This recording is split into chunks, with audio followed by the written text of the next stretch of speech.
pray for Brooke and Jack and Jason and Greg, for Mike, for Camden, for Trent, for Jack, Hannah, Maddie, Adam, Clayton, for Max, Carson, Peyton, Harrison, Constantine, Scott, Mia, Alexis, Zoe, Peyton, Peter, and Taylor, for Tony, for Misha, and for Oscar, that you would make us have an opportunity to take an opportunity to share our faith with these people, that they would come to know you.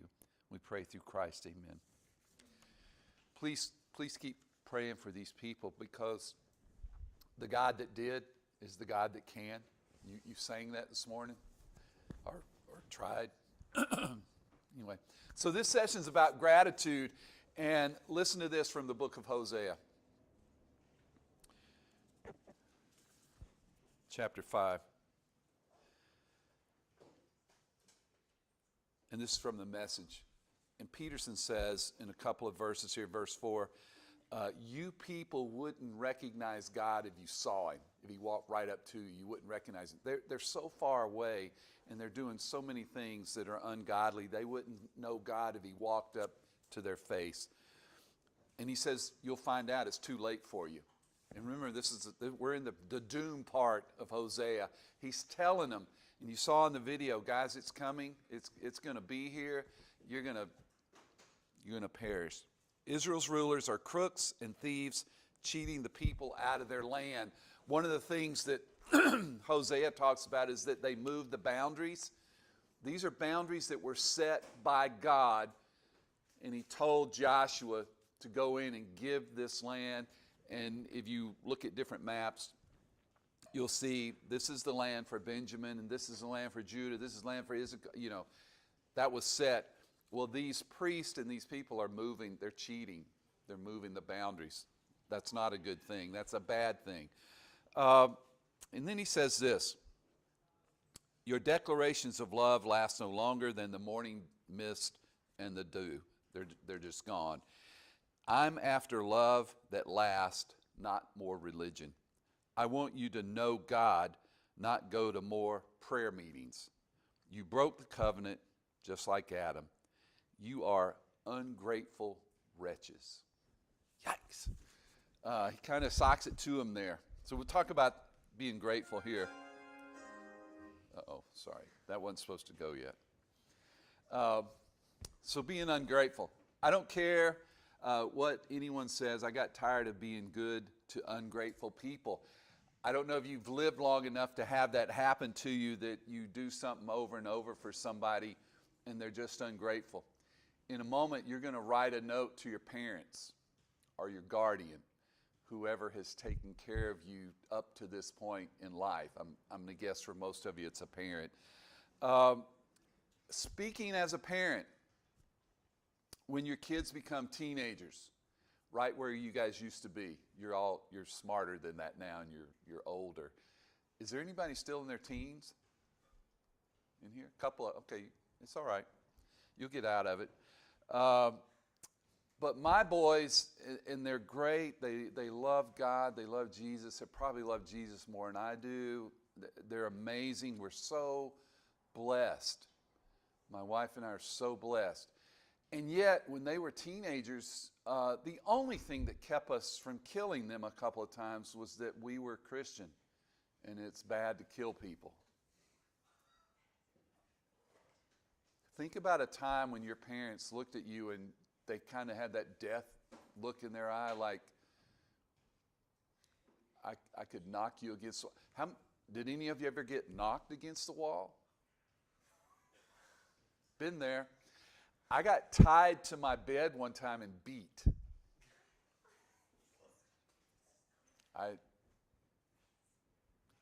And my mom, I love her, but that was wild. I was also that guy that she would always give me a choice. Do you want to be beaten or put in your room? Take a beating any day, because you put me in my room, I'm climbing out the window. I don't want to be caged up or locked up, so I'll take a beating, you know. And we had this bush, we call it the switch bush. You would go pick a switch to get beat by. I grew up in what is called the hood. the projects. We lived in these barracks growing up. We were very poor. My dad was never there growing up, and my mom had these 6 kids, and so you kind of just switch them around and like cattle, and you kind of obey because you don't want to get beat, kind of, sort of, too. We got fast enough to run and get away, all those kind of things. But I think about that and think about those times I was very ungrateful for what my mom did. I could not, I just never took her for what she did with 6 kids. I remember she would sit and read the Bible to us, and every time we got to this stinking crucifixion thing, she would just start bawling, and I was thinking, God, suck it up, grow up, I mean, it's a story kind of deal. But she was so grateful for what God did for her. I mean, she got pregnant as a teenager. That's not a good thing. She had my sister. Quick story, and if this happened to you, God bless you. My mom got killed when we were young, and later on my dad came to live with us permanently, and he died a couple of years later, smoking. But we were sitting around after his funeral, all 6 of us, and I'm married, my older sister's married, my second sister's married, so we're older, and we're going through the stuff. Here, you get this, you get that, you take this, take that. And my sister had picked up this paper and she walked off. And she called me and said, come here. I'm second oldest. She's oldest. And I go to the room and she's crying and she hands me this paper. And I look at it and it's their wedding certificate thing. And I kind of looked at it and said, well, you're the oldest, you keep it. She said, well, no, look at it. And I look at it, and remember, I'm so hard-hearted kind of person. And I hand it back. I said, you keep it. And she said, look at the date. And I looked at the date.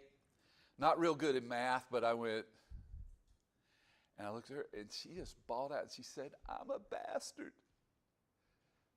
I said, no, I started to say the other word, and I said, no, they got married, and they loved each other, and they had 5 more kids, and we are who we are, and they taught us to love God and Jesus. I said, and she, for 2 or 3 years, she was hung up on that she was the baby born to my mom when she was 17, not married, and she's my oldest sister. Me and her and my baby sister are still alive. We meet every August, little family reunion thing in North Carolina, and she'll still bring it up every once in a while. It's kind of like when my son had cancer, one of my interns had cancer and taught my son some things to do when you have cancer. One of the things you do is when you're sitting around like this with your people and you're going, oh, I've got a hangnail, or did you break your arm or wrist? Who's our cast dude? Is it yeah, I got a broken wrist or whatever. My intern taught my son to say, I got cancer. It kind of puts a bummer thing on everybody because you're kind of like, well, shoot, I'll take a hangnail, right? I remember we were in a prayer group one night. We started a church in Oklahoma City downtown on a very Hispanic neighborhood, and we would go down on Sundays and do church. And we're sitting in a prayer group with these people, and we're going around the circle kind of saying, what do you want to pray for? And one lady, her husband had died. One lady, her husband's in prison. Another lady, her son had just got in prison for killing a guy. A girl sitting next to me said, I lost my baby last week. And it gets to me, and I'm going like, well, I mashed my finger last week. I mean, I have nothing compared to these people. My wife says a couple things, and then the lady next to her says, my car blew up this week. I don't have a car to drive, and pray for God to help me with that, And so we do this prayer thing, and church is over, and we're walking out, and our car's gone. And I'm look at Vicki, and I'm like, where's our car? And she said, well, I gave it to that I gave it to that lady that didn't have a car. And I'm like, we're 20 miles from our house, and she said, well, we can call an Uber or something maybe, or get a ride or whatever, So when you guys see me, if you think I'm even a little bit great, I'm nothing compared to my wife. She is Jesus. She's way better than me. Just wanted that on record. And I'm so grateful for her because she keeps me grounded. When I don't like people a lot, she'll say, God likes you. If he can like you, man, he can like anybody, you know? And I kind of go, shoot, okay. Anyway, being grateful. If you download this PowerPoint, there's several things in here, things about being grateful. When ungratefulness shatters your expectations, let it be a lesson in the unpredictability of human nature. Your generosity remains a testament to your character. It's very hard to be grateful around ungrateful people or to be positive around negative people. Be that person that is, you walk in a room and it brightens up. If you walk in a room and it always gets darker, you probably go read Hosea or something, change your life or whatever. A complaining tongue reveals an ungrateful heart. So as you guys have been community, you got about 2 months left sitting here. A lot of you have come to know each other a lot better. But don't be that person that's negative or ungrateful about anything. We were saying thank you to God the other day, walking in the rain, Vicki and I'm thinking so many people would be complaining. At my church in Oklahoma City, if it rains, they don't come. They're not coming to church. In my church in Honduras, in 1998, we built a church up on a mountain, and people walk, one lady walks 7 miles to get to this church. She gets up about 4 a.m. to get there for Sunday morning church, and she stays all day. She's a great, great Christian lady. And I'm thinking, you know, we live from here to the Anchor House almost to our church, and sometimes when it snows or rains, and I tell Vicki, if we have to crawl there, we're going to go to church because we're not going to be those kind of people. My mom got up one Sunday and her old car wouldn't crank, and she borrowed a car from a guy, but it was a 3 on the column. Does anybody know what that means? Surely some of it. Anyway, it's a standard shift. She's never driven one in her life. So there's 6 kids in this car, and we're kind of doing this in first gear all the way to church, and she chokes it down. I have to run across the street and get one of the guys in church to come drive it into the parking lot.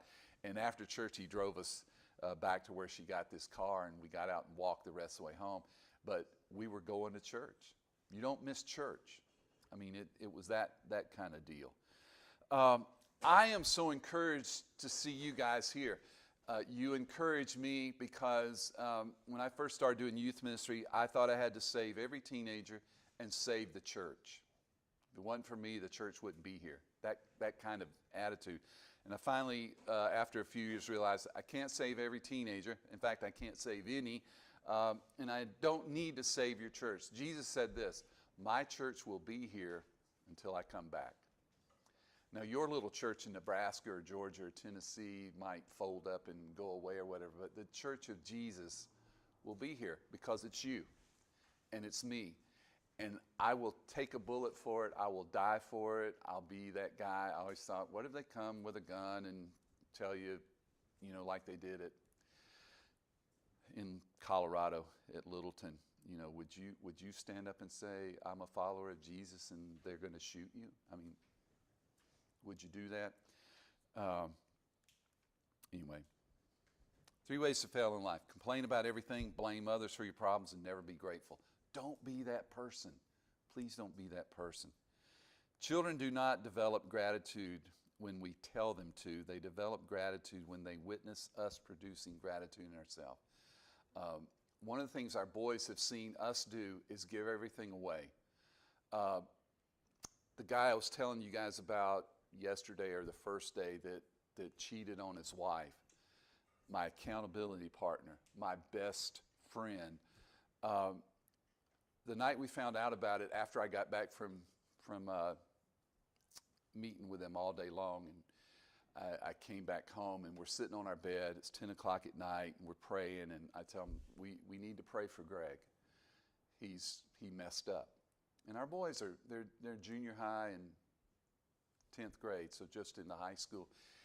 And they know what messed up means when we talk about that, because we're very honest about how they messed up or whatever. And I said, it's going to take a lot. Delene has decided she's going to stay with him. It's going to take a lot of money, and we're taking your college fund, and we're going to pay for their counseling. And it was almost $40,000 by the time they finished going through this. It saved their life. They're a testimony to God and His faithfulness today, and so that money was well spent, and God blesses to put it back. He does. He's the God that did, and He's the God that can. I hope you remember that. And sometimes when it even seems so dark or whatever, He's there. Don't give up on God, because He doesn't give up on you. And Hosea is trying to tell these people that. You guys, remember. Well, they don't. It only takes one generation to mess up. My study for grandparents that hopefully you're going to help me with and give me those sheets back. It is amazing that you can skip one generation and it's gone. It's gone. So I pray and would love to keep praying for each of you that you'll pass it on. Greedy people are ungrateful. Be careful how you're greedy. Don't be greedy. God will take care of you.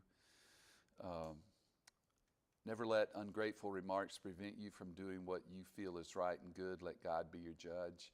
Boy, if you can ever get that, if you can forget about your phones and getting likes and how many likes you get and all that, it's ruining our children. This thing about at my Winterfest conference in Gatlinburg almost 3-4 weeks ago, we had a group call me and said, can you give us a special room? We've got about 100 kids in our group, and one of our kids just killed themselves 2 days ago. We took a vote, and the kids still want to come to Winterfest. But one of my speakers from California, they said he's going to come in and do a special thing for us about how to grieve and get through this and still love God. It ends up, this kid, somebody posted some junk, and he started reading it and just started believing it, that he was a piece of crap and all this stuff and worthless, no good, sorry, blah, blah, blah, blah. And we're people, we're human, and somebody tells you over and over and over and over and over again that you're great, you'll end up like me and be great. You know, that was supposed to be funny, but if I tell you over and over and over again you're a piece of trash and you're no good and you're sorry and you're worthless and you're breathing my air, people do crazy things, and this kid killed himself. And so, you know, once again, your phones, they can be good or they can be bad. A friend of mine named Jeff Moore, he had a Christian band back in the 80s, 90s, Jeff Moore in the Distance, some really great songs. But he wrote a song, Why Does the Devil Have to Have All the Good Music? It's a pretty rocking song.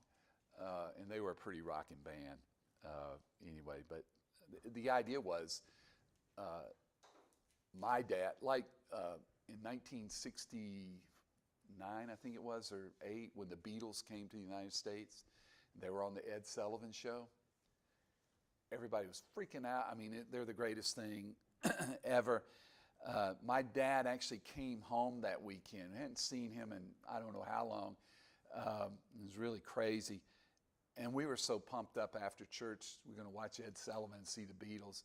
And he unplugged the TV and said a bunch of cuss words. You know, they're communist. They hate God. You're not going to watch, you know. And we felt so, we were the only people in the world that didn't get to see the Beatles, you know, kind of stuff. And, excuse me. And I became very ungrateful about him and being a judge or whatever. All happy people are grateful, and ungrateful people cannot be happy. Become grateful, and you'll become a much happier person. So find things all day long to be grateful about. I was walking on those rocks this morning, these stupid $1 flip-flops, and you can feel those rocks punching, and I said to myself, I said, at least they're not hot coals. You can always find something to be grateful about in every kind of situation. How sharper than a serpent's tooth is to have a thankless child. Shakespeare said that. One of my favorite lines or things here, if I can do this. Cook the breakfast and try not to burn anything. Yes, Aunt Petunia. I want everything to be perfect for my Duddley special day. Hurry up! Bring my coffee, boy. Yes, Uncle Vernon. Aren't they wonderful, darling? How many are there? 36. Counted them myself. 36! But last year I had 37! Yeah, well, some of them are quite a bit bigger than last I year. don't care how big they are! No. This is what we're going to do. He said when we go out, we're going to buy you 2 new presents. How's that, Pumpkin? Wow. Sorry his name's Dudley, but anyway, have you been that person? Whoever got 36 presents for their birthday, wow. How sharper than a serpent's tooth is to have a thankless child. Now, let me get back to our children. As teenagers, you really, I taught child welfare in part of my family studies research, and I would bring child welfare people in to talk to my students, and they would talk about child abuse, kids being beat. My son and his wife took in a little girl that they had found locked in a closet. She couldn't talk, and it looks like she'd been in that closet just except to feed. She used the bathroom in that closet and everything, and they found her because her 2 older sisters had gotten abused, and they finally got to somewhere safe that they could report it. So Abby comes and lives with my son and daughter, and at that time, three little girls. And it was amazing because who knows a 3-year-old that can't talk? But she couldn't talk. She could only make sounds. It was unbelievable. And I thought about, wow, be grateful, be thankful for your kids. Now, this same kid that took this girl in that has 4 daughters now, that loves Jesus and all that, I remember him walking up to me one time, was mad about something, and just looked at me and said, "Why do you live here?" I said, "Well, we bought it. It's our house." And he said, "I'm going to take all my stuff and leave." And I said, "Okay." I said, "I'm good with part of that." I said, "First of all, you don't have any stuff. It's ours. You can have 1 set of clothes. You can make 1 sandwich. Here's $10. He put it in a bag and took off. About 5 o'clock that afternoon, he came back. And Vicky's like, "Are you visiting?" He said, "Well, I thought about it. I thought about how much y'all needed me and that you don't really know everything, and so I've come back to help y'all." That's the brilliance of 15 years old. That's brilliant, And so he lived out in the backyard for about a year, but no, he didn't. We let him have his room back. But now, here's what's brilliant, and you guys are going to do this. He'll call me and say, "Hey, Dad, I'm rebuilding this or rebuilding that. Can you come help me? Can you do this?" And all of a sudden, I've become brilliant and smarter, and we work together, and he's like, "Man, you learned so much in the last few years. I'm so glad you got smarter." And you just look at him and go, "Such an idiot." And I love you to death. Love you to death. So the word for the most ungrateful to God for all that he has tried to do for the year 723 BC, and Hosea gives them the Golden Calf Award. It goes to the people most ungrateful, Israel, a year later, they're gone. I mean, if you don't hear anything else this week, I'm going to give you a list today, our last session, of things that I hope you'll remember. But one of the things, 722 BC, they're wiped off literally the face of the earth. You never hear about the northern kingdom ever again. This is 9/10 of Israel. You got Judah and Benjamin down here a little bit. But you got all these other tribes up north, and poof, they're gone. They are gone. It's amazing to me how they do that. Hosea 2:8, she has not acknowledged that I was the one who gave her the grain, the new wine, the oil, who lavished on her the silver and gold, which they used to make idols. Bounty, blessings, blunder, ungratefulness. Now, I would have you, if we had time, I would have you write a paper about ungratefulness in our next session. We're going to talk about materialism and things like that, because if you could, in your mind, if you could think about, I'm just going to do the United States, okay, not the whole world. But if you could think about the United States and think about where we are in our relationship to God as a country, okay, I would throw out to you to think about that we're somewhere near where Israel, the northern kingdom, was 3 or 4 years before they're totally wiped out. Now, I'm not doing a doom gloom prediction that in 4 years the United States that we go to pot.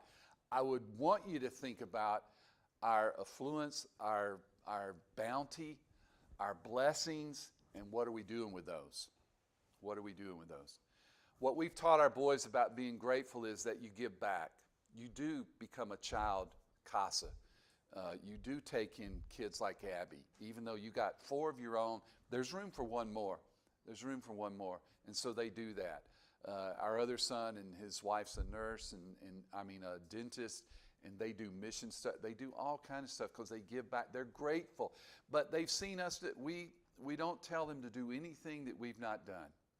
You give away everything you've been given, and you'll be given more. We're the poster people for that. And God blesses us to come to places like this and do this for free. Because we, first of all, love doing this. I miss teaching a little bit of college students, not much, but just a little bit. And so this has been you guys have given back to me this week, and you may not even realize it. Just your presence here. Thank God for that. Been praying for you guys, and I just think, man, it might be Lauren. Where's Lauren? The back of her shirt, a hope and a future. I look at you and go, we're good. We're in good hands. I don't have to save the rest of the world. I've got 28 of you that's going to help do this. I would encourage you to use whatever God's given you, however He's given it to do that. I was talking about what God's will is for your life the other day, and I always turn over to 1 Thessalonians 4:3. It's God's will that you be holy. Because a lot of times I'll take students, I've taken as many as 20 to 100 students on spring break this week to Honduras for 27 years. This will be the first spring break I'm not taking them, but I've got 6 trips after this with students. And they'll come to me after that and go, they're everything from engineering, pre-med, all the different majors we had at our university, and they'll say, I think God wants me to be a missionary. I said, you go to Honduras 1 week and you build 3 houses for 3 families that are living in cardboard boxes, and you think God's called you to be a missionary. I said, tell me more about that. Well, I just saw how happy those people are. I said, they're happy that week because you come and you bring money and food and housing, and then there's 51 other weeks. I tell my friends in Honduras, trust God, not gringos. Okay, that's the deal. Trust God, not gringos. Because we're out of here. We're gone. Some of you will never come back to Honduras. Now, many have. I was telling sister here that I've got a girl. I took her down for spring break. She hated it. She went back the next year, kind of liked it, went back. She's lived there for 20 years now, 19 years. She's adopted a girl named Rosie, who's a crazy, stinking teenager now. And she has 6 other kids that people brought and put on her doorstep and left. And she's raising these 6 other kids. I mean, she's amazing. Little white girl from Seneca, Missouri, wherever that is. And she lives and has been there 18 years. So it can happen. But also, if you're pre-med and God's given you the ability to be a doctor, be a doctor. And I tell you, go be a doctor. Give me all your money and go with me at least 2 weeks out of the year and do medical clinics in Honduras. That's what God's calling you to do. He told me. I know. I mean, that's what I tell these doctor people. You're an engineer, go make a lot of money, give it to me, because I'm going to take it to Honduras. I'm going to help people, and you come down and build something for me in Honduras for a couple of weeks. Give your life that way.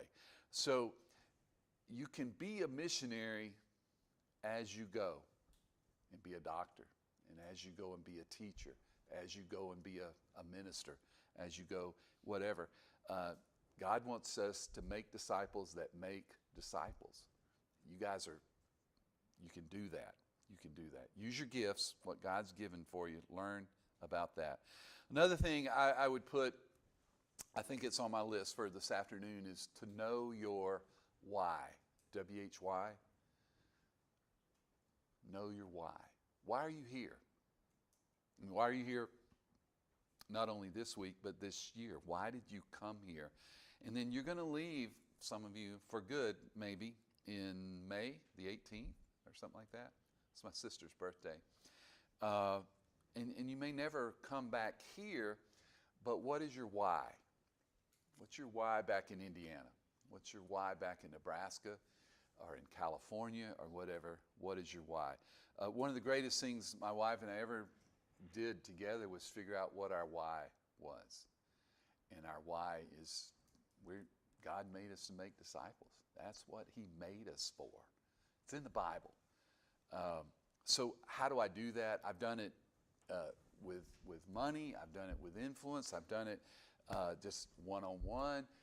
Make disciples, people that know Jesus and love Jesus, at least know about him. So I read this to you for a minute ago. I want a love that lasts. You ungrateful wretches. You don't ever want to hear that, please. Somebody call you an ungrateful wretched. All right, who has this? Read it out loud, sister.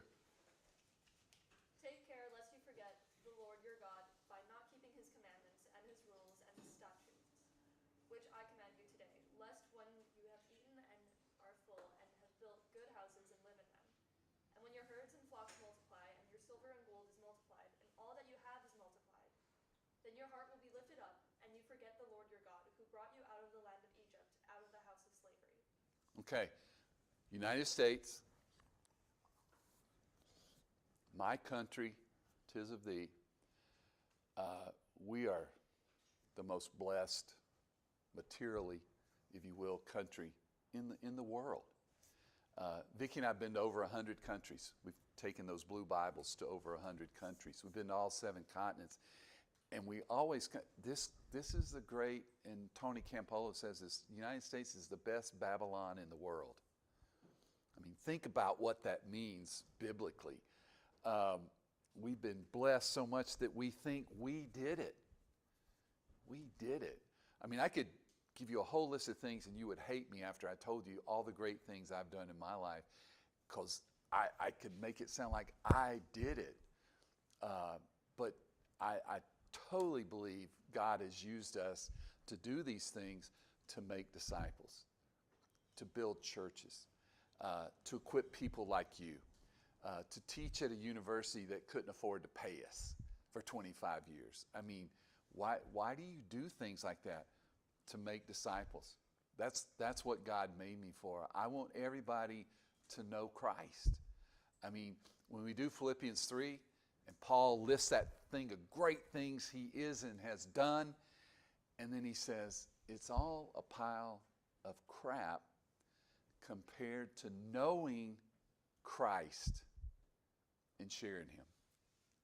To know Christ intimately. That word know, it's the same word as Adam knew Eve, and she begot a son. And it's not, I want to know Christ sexually. I want to know Christ intimately. Intimately. I want to know Christ. Because when I do that, I'm going to be Christ. I'm going to act like Christ. Everybody's going to know Christ.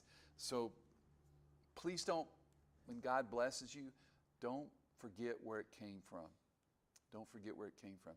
I've been to Peru 5 times. I've done Machu Picchu 5 times. I've done the Inca Trail twice. I led a kid to Christ there back in the day. He ended up coming to Oklahoma and going to our university. He married a girl from Japan. They go to our church. They're very faithful Christians.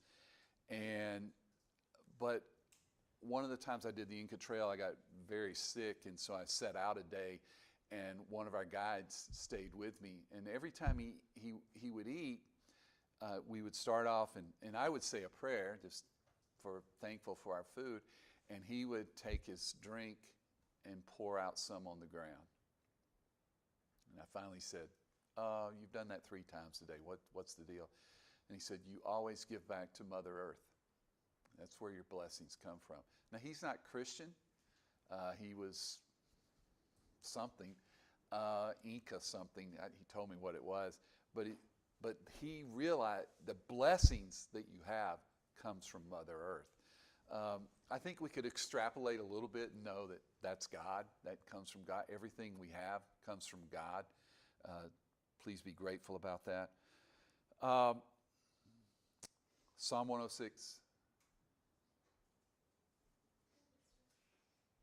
Our fathers, when they were in Egypt, did not consider your wondrous works. They did not remember the abundance of your steadfast love, but rebelled by the sea at the Red Sea. Yeah. Amazing. One of the things we miss about Israel coming out of Egypt, because I always wondered where they got all the stuff to make a golden calf a few weeks later. But there's a couple of verses in Exodus that says that the Israelites went to the Egyptians as they were leaving, and the Egyptians gave them all their gold and jewelry and stuff like that. Who knew? I mean, wow. And they end up using that for wrong, building a golden calf. Thank you, Aaron. I'm Mr. Priest, Levite, head of the whole thing. Crazy. Jeremiah. Go and proclaim in the hearing of Jerusalem, thus says the Lord, I remember the devotion of your youth, your love as a bride, how you followed me in the wilderness in a land not sown.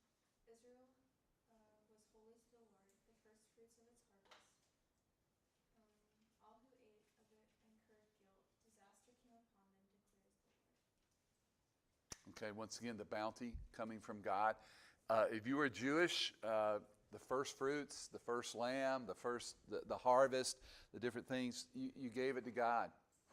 And you don't give the little lamb that's got a broke leg or something like that, because that's a blemish. You don't give the one, you give him the best that you have, the best that you have. Don't be ungrateful.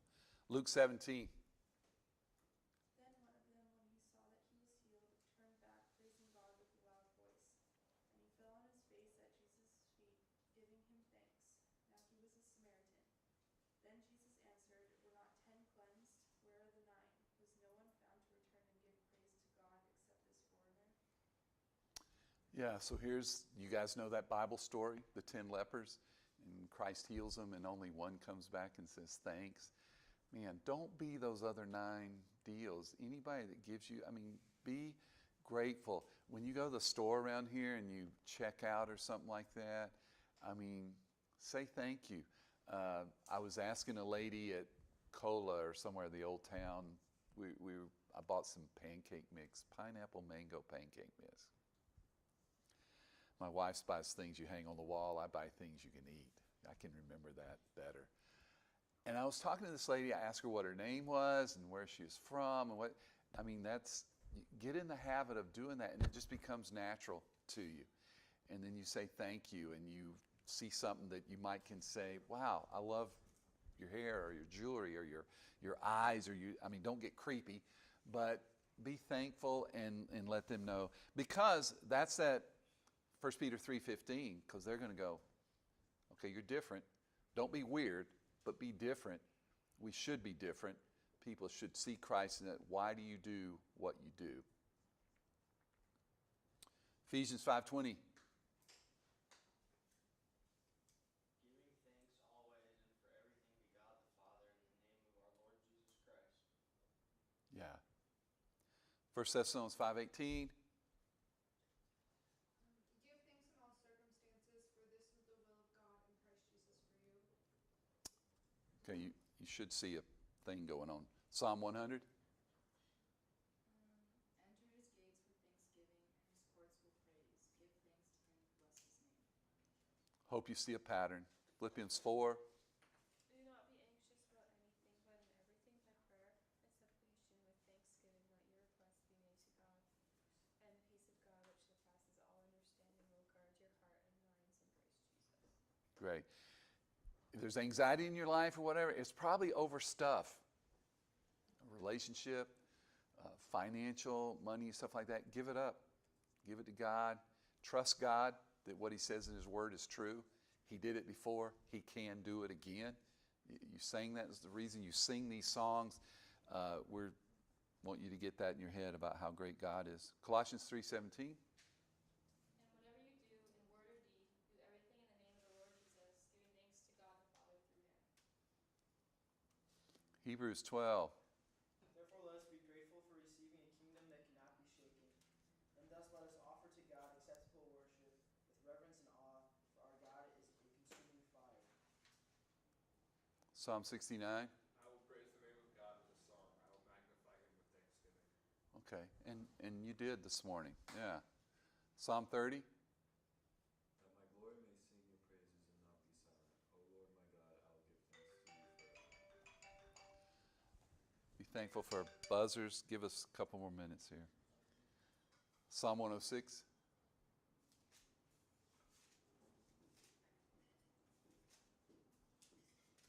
Psalm 106. I have Psalm 106, but it's not that verse. It's the ones where you're at. So it might be. Okay. Talks about how our forefathers of Israel became ungrateful and neglected to consider God's wonders in their lives while they were in Egypt. It's essential to keep our hearts in tune with God and remain grateful even at our lowest spirits, just as the Israelites forgot God in the land of slavery. And I wrote this at the bottom. For 400 years, did God leave his people, or did the people leave God? Think about that. Romans 1. For although they knew God, they did not honor him as God or give thanks to him. They became futile in their thinking, and their foolish hearts were darkened. Okay. If you don't read anything else this week, read chapter 1 of Romans, because it's talking about, I think, our country, other countries, that they've been given so much, but they turned just like these people. When we get so much and we get bored, we tend to do stupid things. I've seen it over and over, patterns of human life. And Romans just says, God just gave them over to it. You know what? Keep going to your cult prostitute. Keep doing this. Keep doing that. Keep hating people. Keep doing all kinds of crazy things. And guess what? You're going to be gone. You're going to be out of here. Psalm 136. Give thanks to the Lord, for he is good, for his steadfast love endures forever. Okay, there's a song about that. Psalm 118. Oh, give thanks to the Lord, for he is good, for his steadfast love endures forever. Okay, so I erased the ungrateful there and just put grateful there. Be grateful. When we come back, we're going to do communion together because that's a time of being very grateful, and we're going to think about this. Take a break. See you back at 10.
Oh, yeah, one more. These are the same things that Oh, my church uses. these are? They're gross. Yeah, aren't they? Oh, God. Wafers are like cardboard. No, it's like styrofoam, dude. Yeah. Styrofoam. Yeah. These things are. Ours used to be like cardboard, and then they changed them to these during COVID because it used to be a little bin that you just Yeah, grab yeah. out of. Yeah. Now they just use these. So Brian, talk to me about what are you guys thinking about?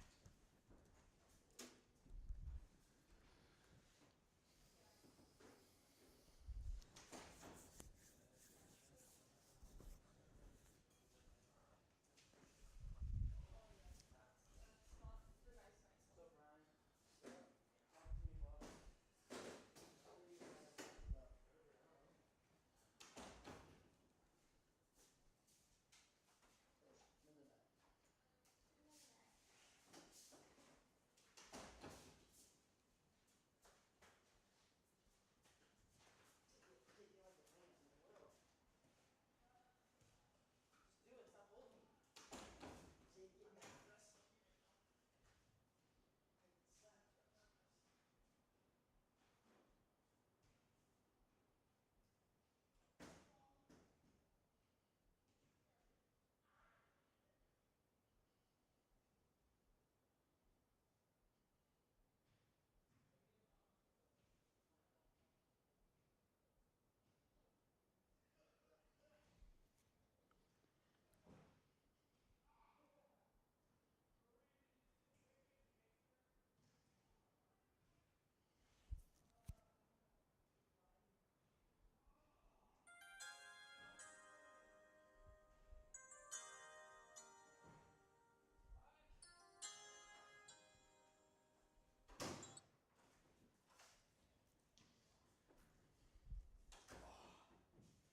Check out this picture I got yesterday. Oh, wow. It's almost in a pipe. Yeah, Where was that? this is at Shipwrecks. Is that on this end? Yeah, it's like, yeah, we got like a lot of ones of us. Rick got a new board. This is me, like yeah. So the waves were really good last night, and there's one of me doing a drop in, right here. Oh, wow. Yeah. Have you been to Shipwrecks? So I'm at the cliff you can jump off of. Hadn't been there. You haven't? We've been to Papui Poipu? or Poipu. Yeah. We watched the sunset there yesterday. Is it past that? It's further down. to the left. It's on by the Hyatt, the Grand Hyatt. Yeah. That is, it's right. That's the beach. Is there a place to park? Yeah. Oh yeah. Okay. We went way down the road where you park on the side of the road and you walk way through the woods. Mahalapu. Oh. Yeah. Did There you were- go down the beach, the long Yeah. beach? That's Yeah. beautiful. Yeah, there were a bunch of people surfing there the other day. They were surfing there? Yeah. We would surf. Not right there at the beach. There's a jetty that comes out. They were on the other side of that surfing. Rick said that's where he goes. That's weird. Yeah, we've never surfed there. Yeah. Oh, the other thing I asked, what did you said like the first class, but you said like put $1 into like a mutual fund? What's a mutual fund? It's like a stock or something? It's like stocks, but it's you can get very aggressive or very blue chip like Coca-Cola. I mean, Coke will probably be here when Jesus comes back, you know. Walmart, the evil empire, it's going to be here, you know, and IBM, those are kind of blue chip steady. You're not going to make a ton of money, but you're not going to lose money. We do very aggressive, high risk, because there's high reward, you know, and so the guy that does mine, he'll see, hey, here's the steal, I've read about it, looks like you're going to make, you know, and we'll say, okay, put a couple of thousand in, see what happens. And then he watches it, and if it even looks like it's going to tank, he pulls it out and puts it back in something safer. I mean, so if like now retired, I'm getting into where I might start watching it a little bit during and making more kind of thing, because everything that we make over and above the expenses or whatever goes to missions. because our house is paid for and we have food. So our goal is to build more churches in Honduras and help our local church, and we do a lot of Young Life stuff and FCA stuff, and wherever we can make disciples and whatever. So mutual fund, we started, when we first got married, and we've never touched them, because if you watch it go up and down, especially 2008, if you had $1 million in a fund, all of a sudden it went to $500,000. That's depressing. If you're sitting there watching it day in and day out, and we just totally we don't mess with it. But it can, to open a mutual fund account, it may take $50. I don't know what it costs now, but I saw Edward, what's his name, Investments somewhere driving around. So there's places you can do. You're from where? Indiana. Yeah, there's tons of places you can go, and you can buy them online now. You can do it online. Set up a E-Trade and buy mutual funds, for $1 or for whatever the shares cost, kind of thing. You just buy it and leave it alone. Forget about it. Trust God. It's His money. I always say, people, we have insurance and stuff on our house, and tornadoes come all the time. We have a tornado shelter in our garage, and we've been in it a couple of times, some close ones. And I just tell my wife, this is God's house. If He wants to wipe it off the face of the earth, we get a new 100% replacement cost house. That's why we're buying insurance, But, yeah, it's just a way to. And most people, one of the things that ministers have an option for is to opt out of Social Security. That's a lot of money, but what they don't do is they don't invest it.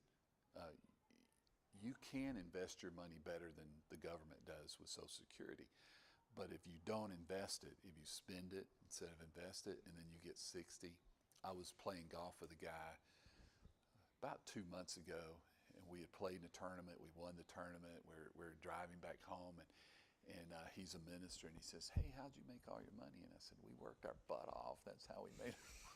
But I said, we invested, and he said, "Did you opt out of Social Security when you were a minister?" I said, "No." I said, because that was just another way of some money I didn't have to touch, and And he said, "Well, I opted out." He said, "But I didn't invest." He said, "I have nothing." He's 55 and he has zero retirement, zero. Yeah, it's rough. And so that dude will be working in Walmart when he's 85. He'll be a greeter in Walmart, because he opted out and he didn't invest. So it's, I don't care. We told our boys, if you make $10, you put $1, buy a mutual fund, just to get in the habit of doing it. It's hard, because you see something you want, that new surfboard or that new car or that new, I want to get married, kind of thing. And all of a sudden all that goes out the window if you're not disciplined. It's about discipline. One of the things it taught us was to be disciplined and trust God, which was tough, because there were a couple of times. We moved to Tennessee in '81. We sold everything we had, which wasn't much.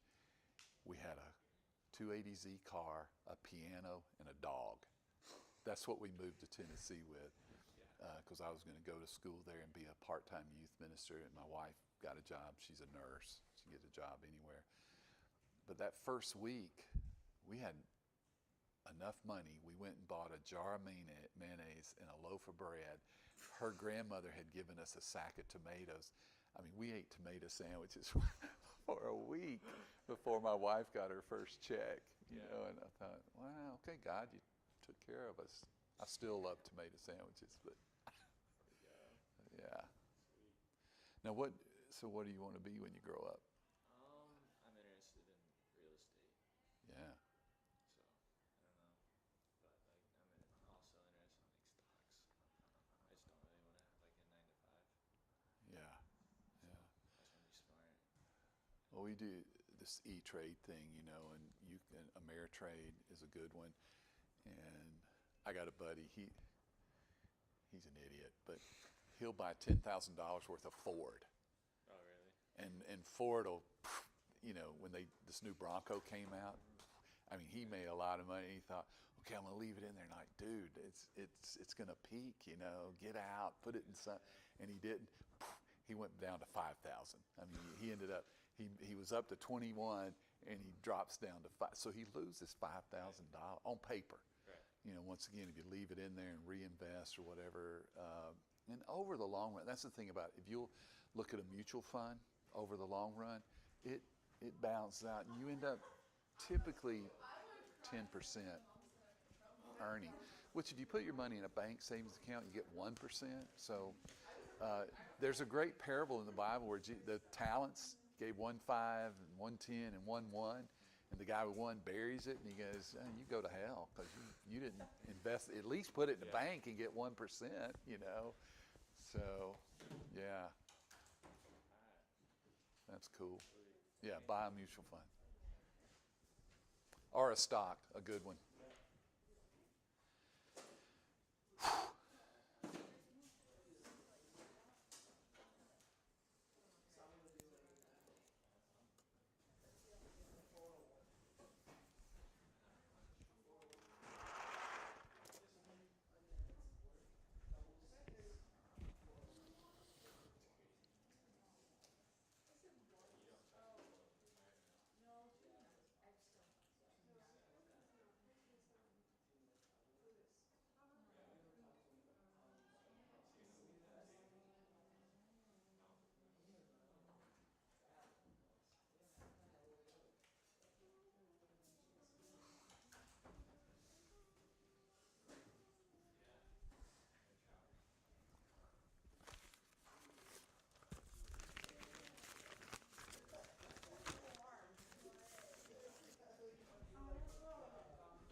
Save one of those for communion because those wafers are crap.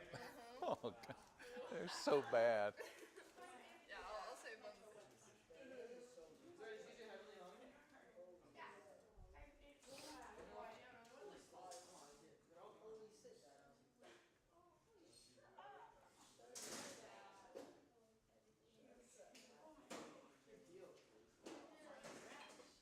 You all right? I tripped on one of those mats out there. My toe kind of went under my foot. Ow. It hurts a little. It's kind of swelling really fast.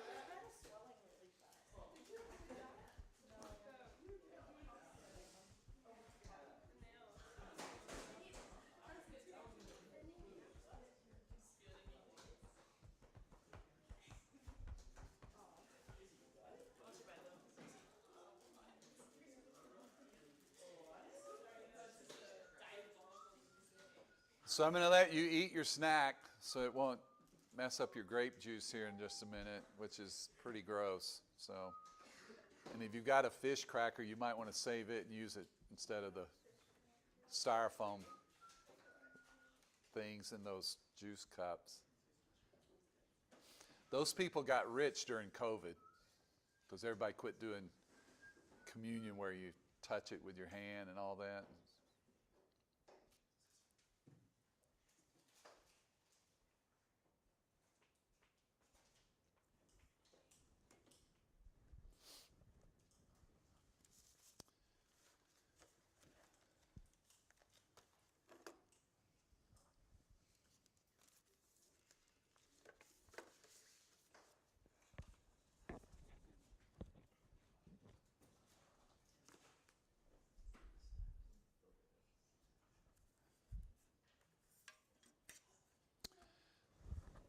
So let me say a prayer together.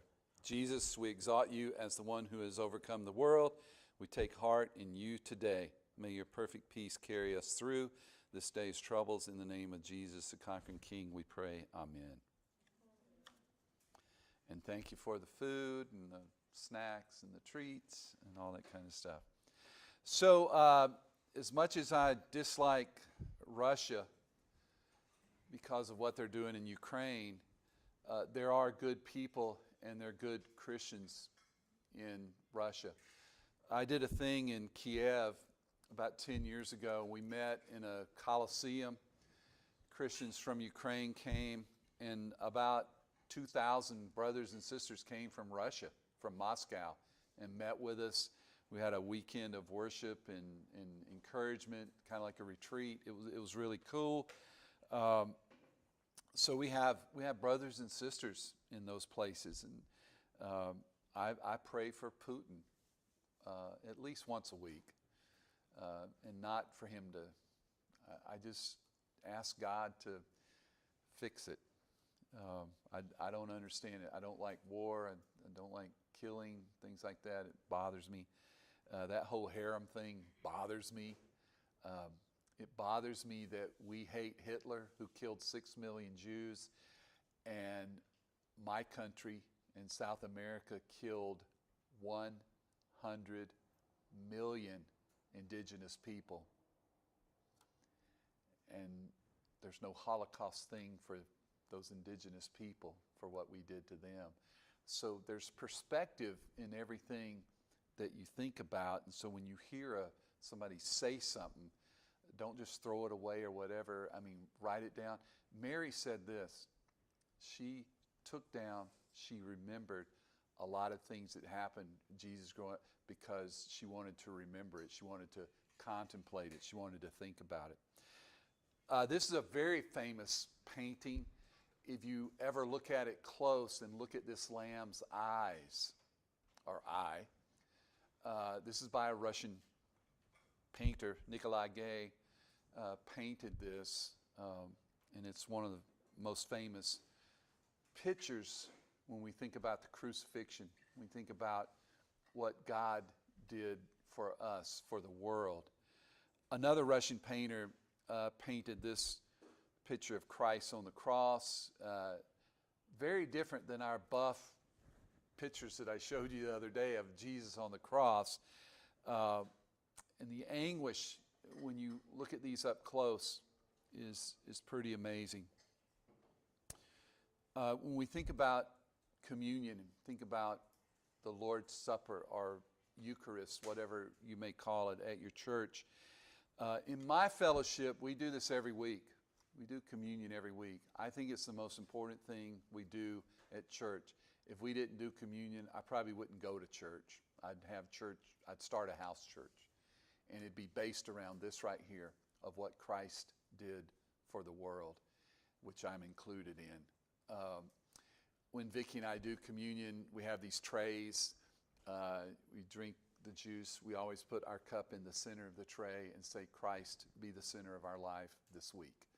It's just a little thing that we do. I want Christ to be the center of my life all the time. And we think about the nails. If you look at my backpack here, this nail right here has been on there on several backpacks. It lasts longer than the backpacks. But a guy did a talk one year, and he gave everybody that nail. And he talked about the anguish and all that kind of stuff. And if you look up the medical thing about crucifixion, there's 10 pages about what a body goes through, what Jesus probably went through, et cetera, et cetera. And you can get really wrapped up in that physical kind of thing about it. And you miss the point of what Christ, God, if you can do this any other way, please take this away from me. I mean, that's the man part of him talking. Nobody wants to get beat and nailed to a cross, I hope. Although there's a guy in Germany every Easter that I know of, he gets nailed to a cross for God. I'm for God and Jesus, but I've stepped on a nail before all the way through the foot thing. I'm good with the nail thing. I don't want to be nailed to a cross. But don't miss the point about what Christ is going to be separated for a moment from God when he takes on our sin, because God can't be near sin. He will not be near sin. As much as he loves us, he will not be near it. And so when I think about what Christ did for me, I think about that. Get away. And so however you do this communion thing or whatever, it's a time to think about, contemplate what Christ did for us. And Jesus said, every time you do this, remember me. He only ever said to remember 2 people in the Bible. Now, unfortunately, y'all have Google, and so somebody can find this. I've never had anybody find it before we had Google. But he only ever says to remember him and one other person in the Bible. So look that up and see if you can find out who that person is. Does anybody know right off the bat?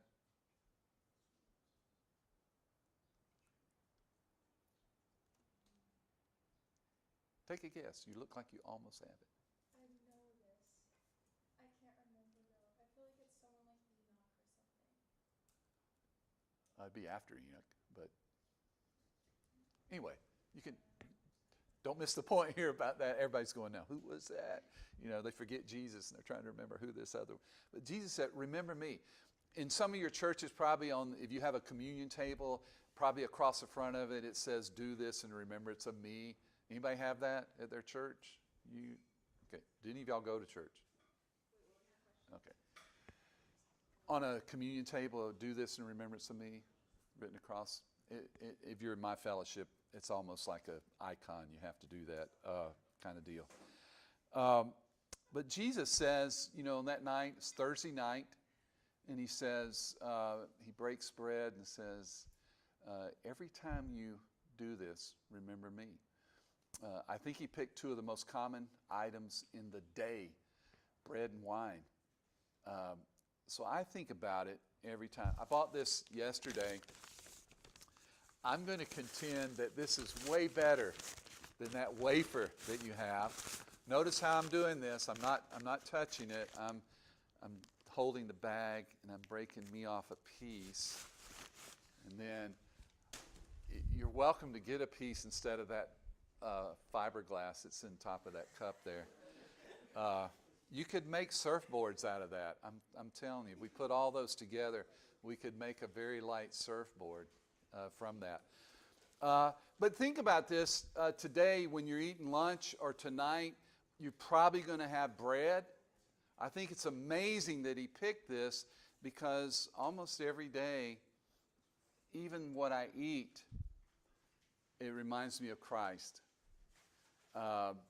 And so I think that's a very cool thing. So let's do that together. Then we're going to write our little note and move on here. But typically, you'd peel this back, and there's this thing. You're welcome to. I guess it dissolves in your body. I don't. Does fiberglass or styrofoam, whatever that is, kind of deal. And then you have this grape juice that's probably a couple of years old. It should be fermented. It's probably wine by now. But I had a hiking business on the Appalachian Trail for years. I took youth ministry groups, young people hiking on the Appalachian Trail. We would do about 30 miles in a week. On top of this one place called Max Patch, we would always do communion together on a Sunday morning together. And what we would do, so if you guys can kind of turn inward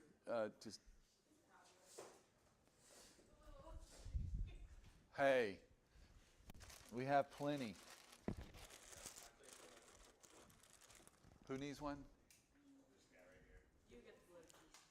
Ready, sister? Hey, nice. Anybody else want seconds? You got it. We have it. Okay. So if you'll kind of turn inward here, we would be in a circle, and as we passed, it was usually pita bread that we passed around, and you would say to the person, Christ loves you, Christ blesses you, bless someone else. And you go around, and you say something you're thankful for. So what we're going to do, we're going to start right here. Josie? Yeah. And We're going to stand up and sing our alma mater. No, we're not.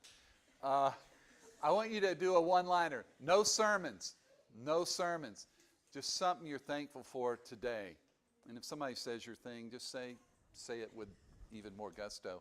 As we eat this bread together, something you're thankful for. Say it out loud. Family, friends.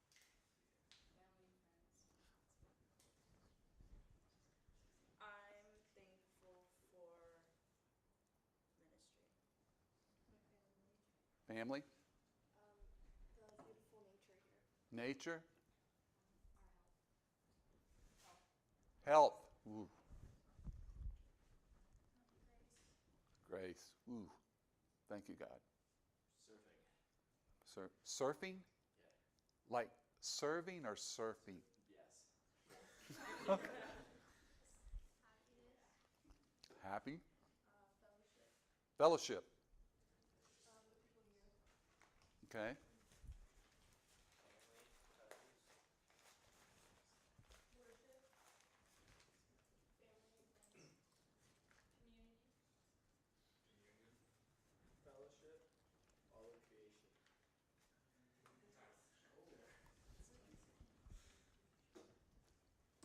Friends. The Bible. God's mercy. Family. Adoption. Cool. And I'm thankful for all of that too. You said some key words. Thankful for bread. So good. It had just come out of the oven yesterday when this lady, and she laid it out there, and I couldn't resist. I'm trying not to eat bread this year, but so good. So good.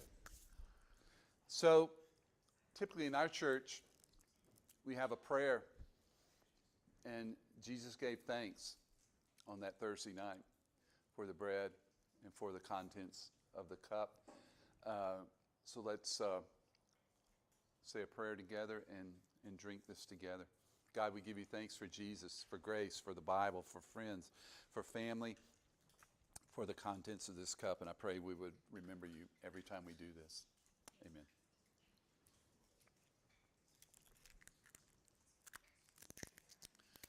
I don't know what goes through your mind, but I'm thinking Jesus could make really better wine than this.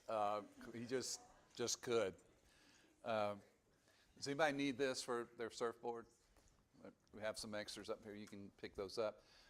Don't throw your trash on the ground, please. Finish eating your bread.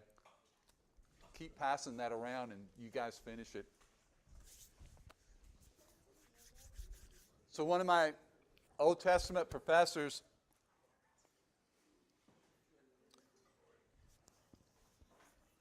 that showed us this slide in a class. He's not married. We call him the Church of Christ monk. He goes off in the desert, Christ in the desert in Arizona, and spends all summer in a little thing with a chair and a cot and a table and a candle, and he writes books. But he was doing this class one day at our youth ministers conference, and he shows these slides, and he said, I don't know if I'm grateful enough for what God did for me.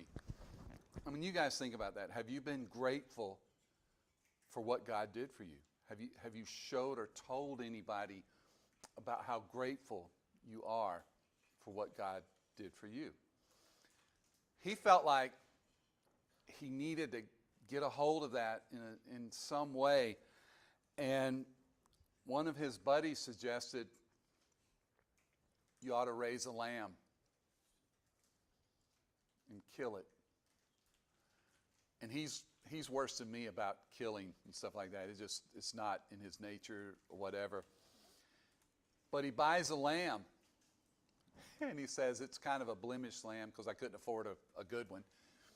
He named it Jesse, and he raised it up about a year.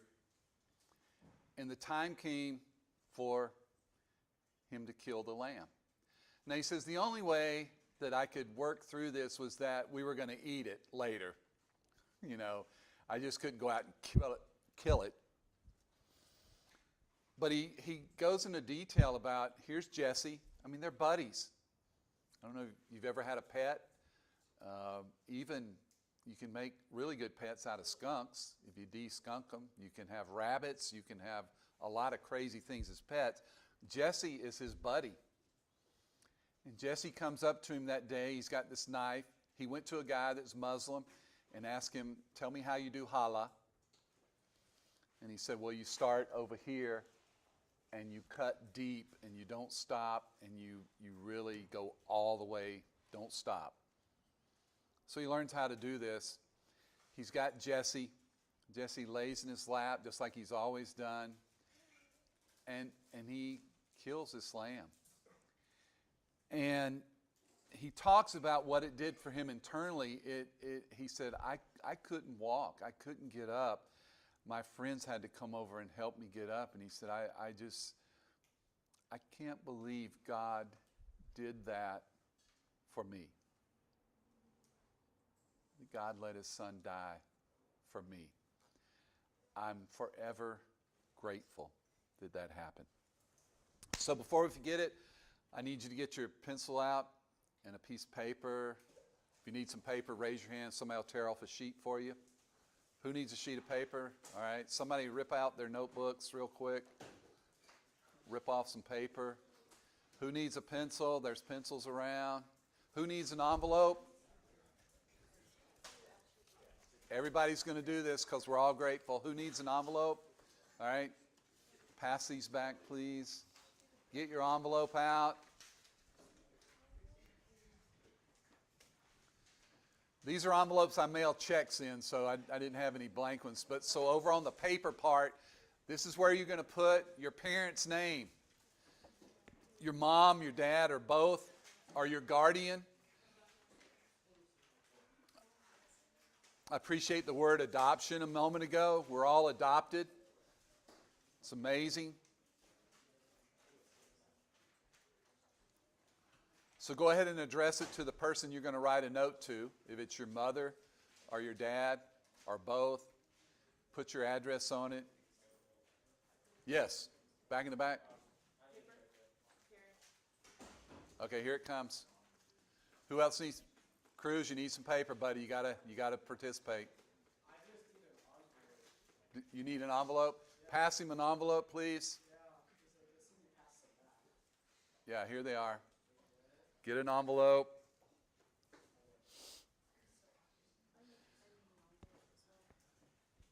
Okay, we got any envelopes left over? Pass them back this way.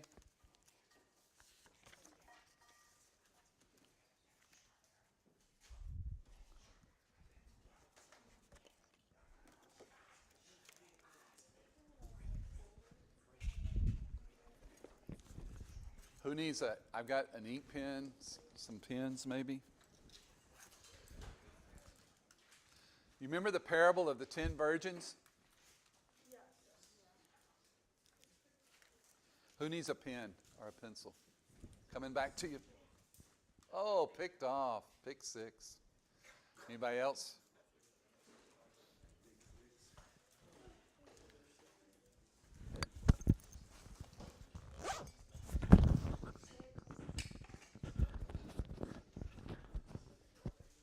Purple. Okay, so you're writing a letter of thanks to your parents. I did this 25 years of youth ministry. I did it once a quarter. I would pass envelopes out to my teenagers, and I would say, write a note to your parents and tell them you're thankful for something. A mom walks up to me a couple of years into doing this, and she said, well, I got my letter for the quarter from my son. And I said, well, great, I'm so glad. And she read it to me. It said, dear Mom, Dudley's making us write this letter again. You know I love you, Bill. If that's the limit of your giftedness or talentness or whatever, go for it. But hopefully you would say, I'm thankful for whatever. I mean, you guys named a bunch of things you're thankful for. For Cruz, he might just tell his dad, thanks for the bike. Or thanks for liking muscle cars, or thanks for loving Jesus. I mean, whatever, something you're thankful for. If you're having a tough time thinking about something you're thankful for, we need to probably meet tomorrow all day and let's just talk about being thankful. But it should come to your mind, something you're thankful for. I love this song by Glad. We'll just play a little bit of it while you're writing.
Little Eagles.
when you finish with that, if you'll seal it, and make sure you lick it or peel it off, whichever one of those do.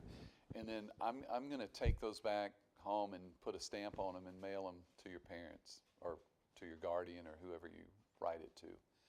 I won't read them, so seal it up.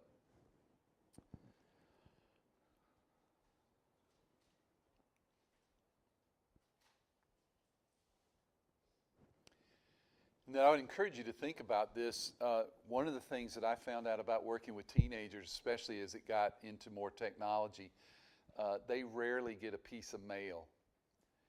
And so when I would go to a thing like this, I would have my secretary, assistant, make me up a set of envelopes with we usually had 150, 200 kids in our ministry, put their names on it and stamp it, and then wherever I was at a conference or doing a retreat or something, I would handwrite every one of those kids a note, put it in there and mail it, and they would get mail. It seems so simple or whatever, but it says you took the time to write me this note and to say I'm important, and that means a lot. So don't ever, I know you guys text a lot and send emails, and I do too, but my 10-year-old daughter, granddaughter, she's 10 years old today. Her name's Lily, and she's 10 today. And so every week, building up to her birthday, I would send her a letter, a handwritten letter. I always put money in it because we have jars that we're saving money to go to Disney World next week. So she's actually got a lot of money to take to Disney World.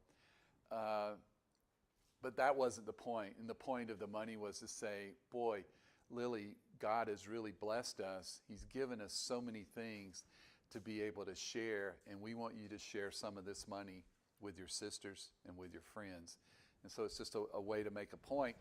But almost every time she gets that letter from me, later on that day, I'll get a picture of her holding the letter up and saying, thank you, Papa D.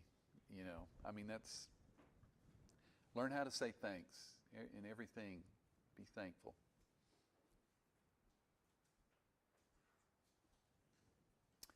And then if you'll pass those all the way up here to the front once they're sealed, I'll take care of getting those out.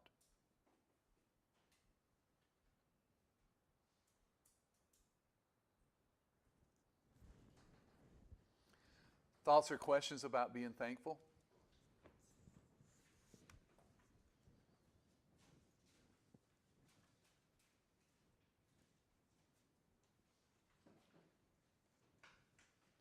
Difficult?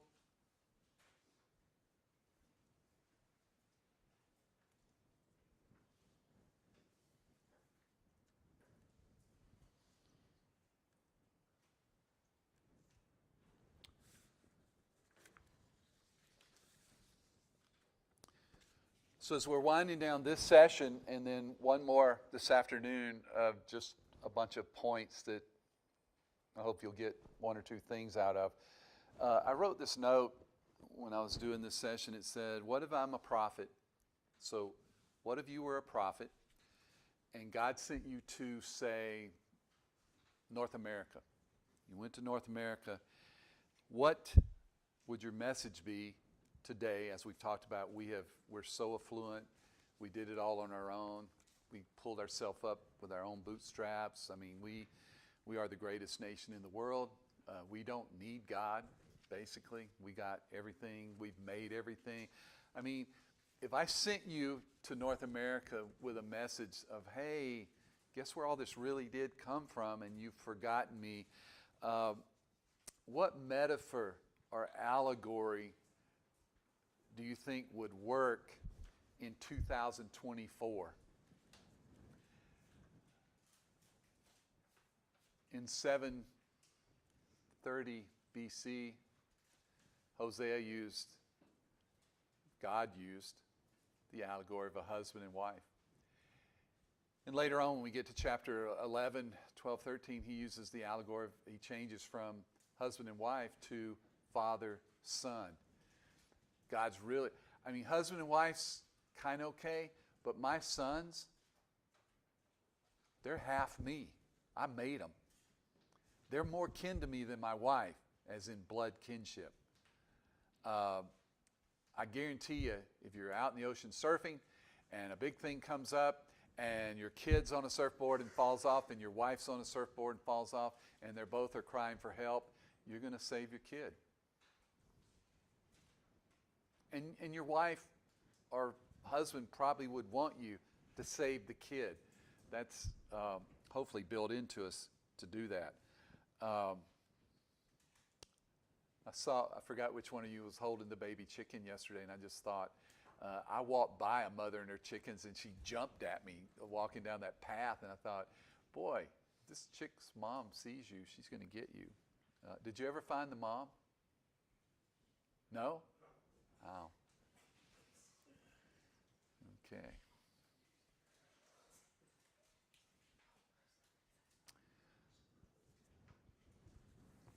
Okay, kind of finish that up, address those envelopes, pass them up to the front to somebody, and I'll get those mailed for you. Does it cost in Hawaii? Is it a regular postage stamp to mail a letter back to? Oh, well, good. I'll do it here tomorrow. I'll mail them all tomorrow.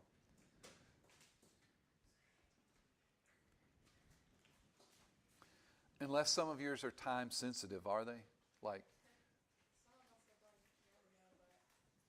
does it take more to send it to Canada? Okay, just hold them right there on the end there. Yeah.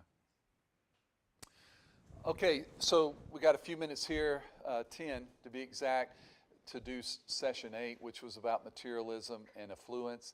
I would just like for you to think about what you've been blessed with. You've been blessed with a lot. I mean, think about this. You are in Hawaii. Somebody paid the 10 or 15, whatever it cost, to the Anchor House for you to be here, which basically covers your food, if you think about it. You guys certainly ought to be writing a letter to Rick and to Nate and to, what's the lady's name? Melanie? Morgan. It's close. But use Morgan, don't use Melanie. You should write them a note of thanks at some point here in the next 2 months for what they've done, because probably they could go somewhere. I know Rick could make a lot of money. He's very gifted and talented. He's old, but he's wise and good, and he still has. When I knew him in the late 70s and 80s in youth ministry, he was one of the most amazing people, and he still is, of course, but he would come to our youth conferences and youth ministry stuff. He's a gifted artist. I mean, he's just gifted out of the wazoo. And yet he chooses to give his time and effort and money to increase the kingdom by helping you to go and make disciples. It's amazing.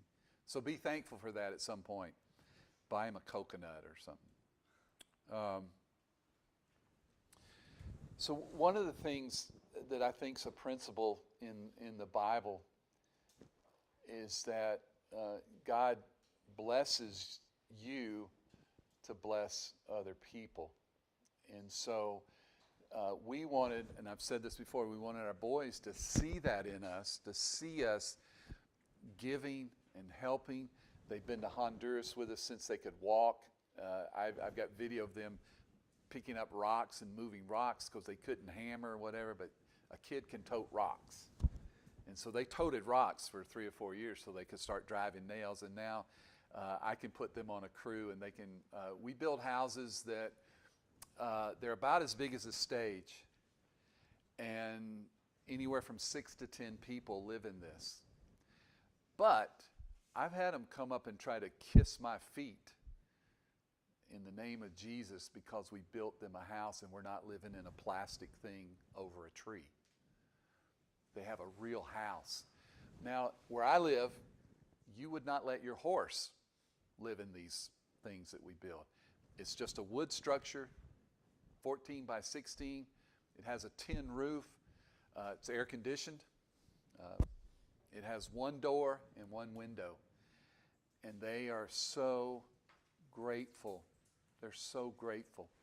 So our motto is we build relationships, not houses, because it's about relationships. We have people in our churches that need houses, and there's a long list. But what we started doing instead of trying to build a bunch of houses is my group will build a house today. It takes about a day for teenagers to build a house. I could take 4 of you guys, a couple of you girls probably, and we could build one in 4 hours. Because it's just a square or a rectangle. But the next day, we go back. We pay local guys. We've got 3 guys that we pay, and they pour cement floor in there. It takes them 4 or 5 hours mixing cement on the ground. Has anybody done the volcano thing in Mexico or whatever, mixing cement? You people got to get out more. Come with me to Honduras. It'll be an adventure. They pour this floor, and so they have a cement floor. Probably 1% of the people in Honduras have a cement floor. And so they're not sleeping on the dirt anymore. It's amazing. But then with the ladies, our girls usually and guys, we do a feast for the community. And we celebrate what God has given that community, and particularly this family. We sign the Bible and everything. We sing some songs. We pray together. And then we eat together. Pupusas, tortillas. Oh, so good. Fresh. It's amazing. But we're trying to teach our teenagers that go that we're blessing these people, but they can bless us. They have gifts also to do that. And they will give you a lot of stuff. So I wrote this, meanwhile, back in the ghetto, the rich had gained much of their wealth at the expense of the poor. Now, I would tell you that if you're making money, however God blesses you, to the extent that it's taken away from a group of people, either women, children, widows, orphans, poor people, other rich people, that you're taking from them, I would pray, if I find out about it, that God takes you down. Doesn't kill you, but just gets you down where you can come back and remember where that all came from. Because this is what's happening in Hosea. The rich are getting richer off of the poor people. And that's not a good thing. And then when you get poor in Israel and you have nothing left but your land, you end up selling your land. Now, it's not a bad thing. I mean, actually, if you think about being a real Jewish person, if everybody's going to be Orthodox Jew with me, I know I'm going to get it back in 7 years. I don't have to buy it back. They have to give it back to me. So if you're also a Jewish business person, you're thinking, okay, in 7 years, so I'm going to wear this land out. It's interesting that you're supposed to not plant crops every 7 years as one of those 613 rules in the Bible. Your land lays dormant for a year. It replenishes your land. Now, we've killed that one in our country and other countries because we do fertilizer and things like that, trying to make the land come back. And it works for a while, but it usually ends up polluting our streams and polluting as that fertilizer stuff runs off, and it's not good. God probably had a better plan in the long run. The rich had material resources to win court cases, which, by the way, another one of those 613 things, you're not supposed to take your brother to court. I mean, if you got a dispute, do you guys have there been any disputes in the Anchor House between any of you, or is everybody peaceful and calm, which is great? But if you have a dispute, you should sit down as brother and sister and work this thing out. These people in Hosea's time were bribing the judges. They're bribing the priest. They probably actually put these people in slavery to pay their debts back. And so when you have economic control over people, that's not a good thing to use your wealth in that way. A lot of you said fellowship and community. That's great.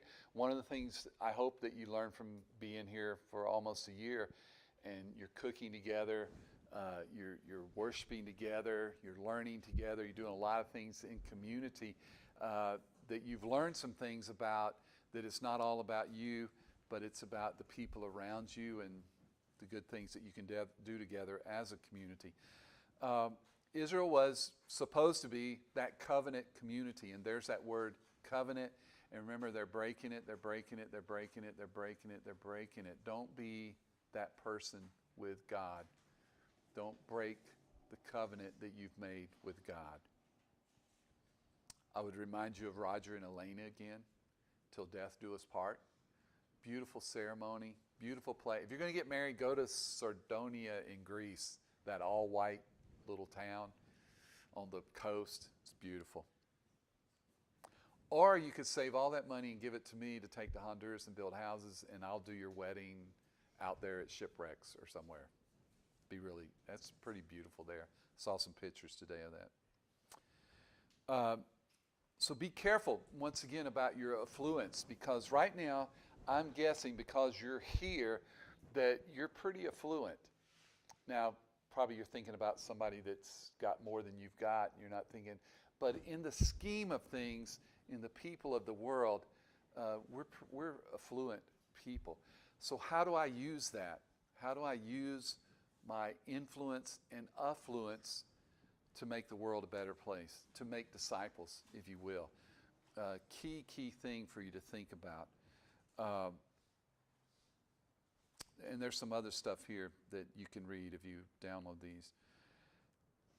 We know that the Canaanite religion was a nature religion. 2 minutes. A couple of people talked about nature and God's creation, and man, I'm all over it. I think God speaks to us through people, through the Bible, and through nature. That's me. I don't know if that fits your theology, but we watched the sunset last night. I've seen 1,000 sunsets, but every one of them is just amazing. I was walking off, and there was a guy sitting there, and I said, God really did good. And that's why my way of sharing Christ, I don't know who that guy was, and I didn't turn around to see if he flipped me off or whatever, but God did good. It was amazing last night, watching that sunset kind of deal. God speaks directly to businessman. A cunning Canaanite or merchant, deceitful scales are in his hand. He loves to oppress. And Ephraim said, now Ephraim is another word for the northern kingdom, for Israel. Surely I have become rich. I have found wealth for myself. In all labors they shall find me, and no iniquity, and that is sin. Here the Israelite merchant brushes away his sin by saying that his wealth proves he's blameless. God's blessed me, so I must not be sinning. Right? I mean, he's blessing me, so I can't be sinning. Bad theology, by the way. If you're being blessed and you're doing sin, not good. Yet God shows him for what he is, a boastful, deceitful, and oppressing sinner. And Hosea points that out to these people over and over again for 40 years, for 40 stinking years. And they don't turn back to God. I mean, and I'll say it again, 722 BC, Tiglath-Pileser, his son Shalmaneser, I mean, they towed them off, and we never, ever hear from them again. Never, ever hear from them again. Let's see how we can end this really good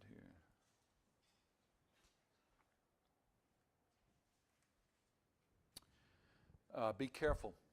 God's blessed us that you don't do evil with what God's given you. Be sure you don't do that. So once again, every morning you get up, be thankful for what you have. Be humble. I mean, we listed a bunch of things about a leader yesterday. Be careful that you're not that person. And if you totally get blessed, I mean, you just get so much. When a buddy of mine, we started this computer company in a basement, just me and him. We were building these things called modems, 300 baud modems. They were amazing. I still have one of ours in a package that's not been opened. I'm sure it'll be worth $1 million one day. But this modem, 300 baud, you could hook it up to a phone and go to another phone and hook one up, and you could type on your computer, and it would come across like HELLO.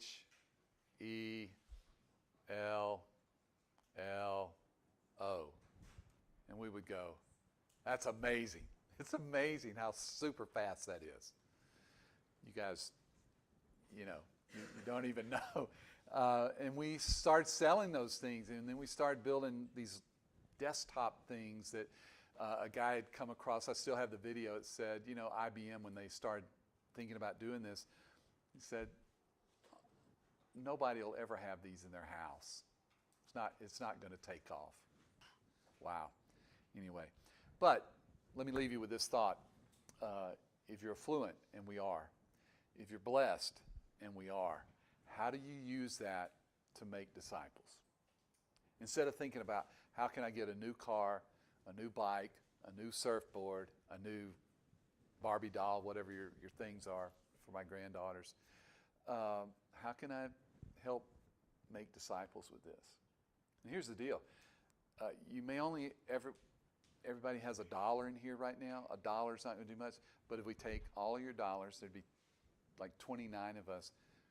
That's almost $30 we could do something with, you know. Where I come from in Honduras, that would buy 60 Bibles to give out. So be thinking things like that. When God blesses you, how do I use these blessings to be an influence, not affluent? Because that typically gets us in trouble. Okay, so this afternoon we'll do session 9, and I'll have some things to remember kind of stuff for us.